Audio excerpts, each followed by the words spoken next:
Fair Housing Month to a close, the Greater Columbia Community Relations Council hosted a forum to provide the public and industry professionals with updates in the fair housing arena. Forum participants offered their perspectives, and CRC's Executive Director, Henri Baskins, discussed pending legislation regarding fair housing in South Carolina. Ms. Davis, how are you doing today? Doing good. How you doing? Pretty good. Ms. Davis, would you tell everybody about your company and what it is that you do?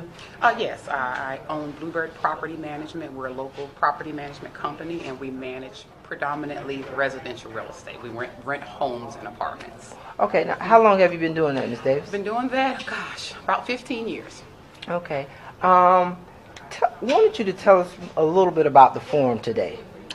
Okay. Well, it was very informative. Okay. A very informative forum in reference to fair housing, different things coming down the pipeline. We've learned lots of things about new bills being introduced and things of that nature in relation to fair housing. Okay.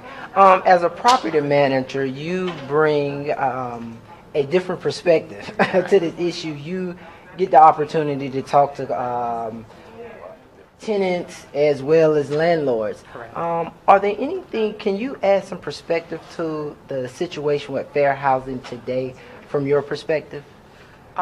Yes. Fair housing has always been an issue, and it's just more now, I believe, in what I'm seeing. There's more of a need for education on the rights, that applicants and tenants have.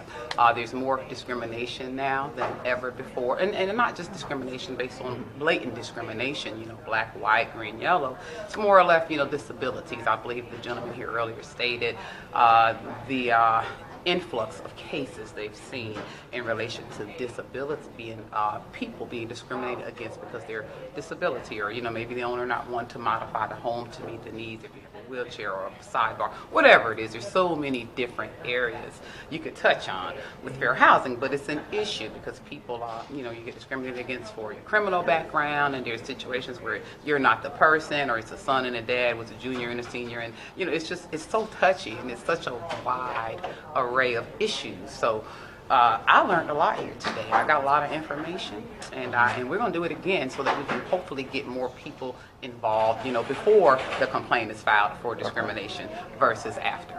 Okay. Ms. Davis, thank you. You're welcome. Thank you. Ms. Bristow, how are you doing today? I'm great. How are you, sir? I'm great. Wanted to know a little bit about the forum today. Could you tell us a little bit about it? Yes, the forum today was excellent, very informative, especially with the state legislative updates and the bills that affect fair housing and housing in general that are in the Senate and the House. Those are very informative for practitioners like myself, and just getting a heads up on what's coming down the pipeline. Okay. Could you tell us a little bit about your role with the City of Columbia? Yes. My role, I'm the Community Development Administrator. My role really deals with all of the federal funding that comes into the city, whether it is the Community Development Block Grant, the Home Investment Partnership, or the HOPWA program, which is Housing Opportunities for Persons with AIDS. My position deals with all of the compliance and the programming for those grant programs. Okay. What are some of the things that the policies that the city has in place to address fair housing? Well, first of all, I do want to say the city takes fair housing extremely serious. Some of the policies that are in place, we partner with the Greater Columbia Community Relations Council to educate. Education about the fair housing law is critical for the City of Columbia. We're very serious about it, and we do use in all of our federal programs fair housing standards, and so everything that we do is predicated on fair housing. We want to make sure that individuals know the law. We also want to make sure that individuals have a choice of where they live in the City of Columbia. Okay. If somebody wanted to reach out to you or contact your office, how would they go about doing that?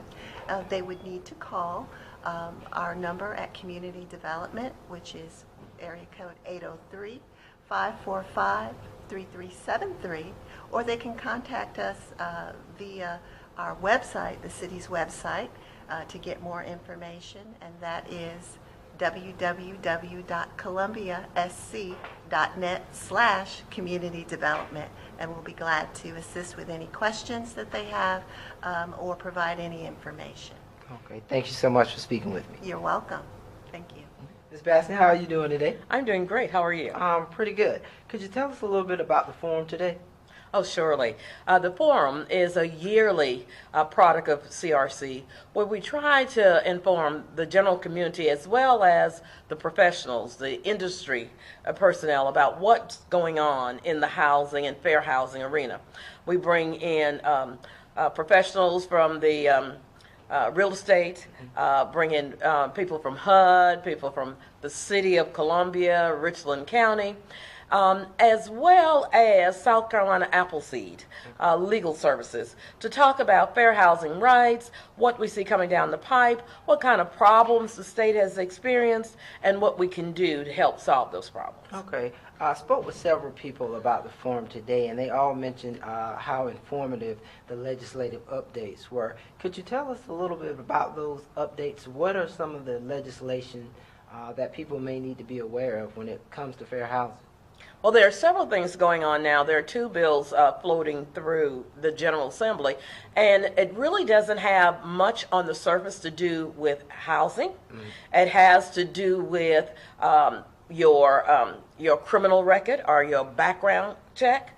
But if you take it a step further, if you have something negative on your background, you're going to be limited, severely limited, in renting or purchasing a home. The two bills, they have different names. I believe one is called the box, removing the box of a certain employment forms that say, do you have you ever been arrested for a felony or a misdemeanor, taking those boxes off completely. Because what happens is a lot of times when people see those boxes, a HR professional or someone scanning before it even gets to HR, see one of those boxes checked, your application doesn't go any further than that. Well, now if you're trying to move from a rent situation to buying a home, you're not likely going to get be employable to that company so that you can have upward mobility to be able to afford a home. And there are other things like people did things when they were 17, 18 years old, and they're now 35, they're 40, and that's still on a background check. Those kinds of things can be expunged with a lot of payments, a lot of money, and a lot of pain and suffering. Some of those things never come off, and they weren't really major events in your life. But it keeps you from renting, it keeps you from buying a home. Well, those two pieces of legislation are going through the House and the Senate right now. And people need to keep an eye out for those legislations. And let the legislators know how they feel about it. Especially the one that concerns me most is for you to do something at 17, 18-year-old, and as a 40-year-old, it's keeping you from getting a better job, and it's keeping you from renting or buying a home. Right. Okay. Could you tell us interesting artwork that was adorning the room today? Could you tell us a little bit about that? Absolutely. Glad to. CRC has partnered with the three school districts, Richland 1, Richland 2, and Lexington 5. And what we do is ask the art teachers to talk about fair housing with their art students. Give the students some idea as to what it means. We then furnish them with a theme, open the door to fair housing. And the students then are supposed to produce work that epitomizes what that statement means. And as you can see here, we have some really nice artwork. And this is from students from first grade through 8th grade. And over to my right here is the overall winner of that contest. On May 16th, we will be having a great family day where these winners, there are 13 of them, one for each month of the year, as well as an overall winner, will get monetary gifts for their participation and for their awards. So we're looking to have a fabulous time. It will be held at Columbia Mall. So people come out, enjoy. We want to have some radio stations there, some music, have the family there, probably have some games. So it's going to be a fun day for all. Okay, Ms. Baskins, like always, it's been my pleasure. Thank you. Thank you.